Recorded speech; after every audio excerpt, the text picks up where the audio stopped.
তাই এ কার মেয়ে, কোথা থেকে নিয়ে এলি রে? তো এর বাড়ি হচ্ছে আব্বা নোয়াখালী, ওই মিয়াখালী পার বাড়ির পাশে। মিয়া খালি পাবার কে বে? এই তোমার বৌমাদের আত্মীয়ের মধ্যেই পড়ছে। বে ও আমার বৌমা লয়, তোমার পারমিশন ছাড়া বিয়ে করেছিস, আমার কথা শুনিনি, আমার বৌমা হইতেই পারে না ও। দেখো আব্বা, জীবনে মনে মনে পরিস্থিতি চলে আসে না, তখন বিনা পারমিশনে দুনিয়াতে সবকিছু করতে হয়।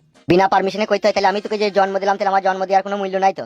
আছে আব্বা, আছে, 100 বার আছে। তার জন্য তোমার বৌমা সকাল সন্ধ্যে তোমাকে 2 বার 3 বার চা করে খাওয়াবে, ভাত রেঁধে খাওয়াবে, পরোটা করে খাওয়াবে, আখের গুড়ের পায়েস করে খাওয়াবে। তো কাজ ভালো করিনি, কাজ ভালো করিনি। আব্বা গো, তুমি বহুত বড় মাদারচোদ। সিনাল মাগির বেটা, দেখি তো ঘরে বৌমা থাকলে তো আমার আর পাশের বাড়ির বউদের সাথে কুলুকুলু করা যাবে না। সেই জন্য আমি বিয়ে করলে অসুবিধা লাই গো। কি বে, তোমাকে গাল দিছিস? তুমি বয়স্ক বুড়ো মানুষ, 65 বছর বয়স, তোমার যদি পাশের বাড়ির বউদের সাথে খুশ করতে ইচ্ছা হয়, তাহলে আমি একটা বিয়ে করেছি, তাহলে আমার কেন করতে ইচ্ছা হবে না? করগা, কিন্তু এই বাড়িতে থাকা হবে না তোর, তুই অন্য জায়গায় চলে যা, এই বাড়িতে তোকে আমি থাকতে দেবো না। আমি যদি এই বাড়িতে না থাকতে পাই, তোমার ওই পাশের বাড়ির বউদের সাথে বেসন ফাটা হবে না রাতের অন্ধকার, আমি লোককে বলে দেবো।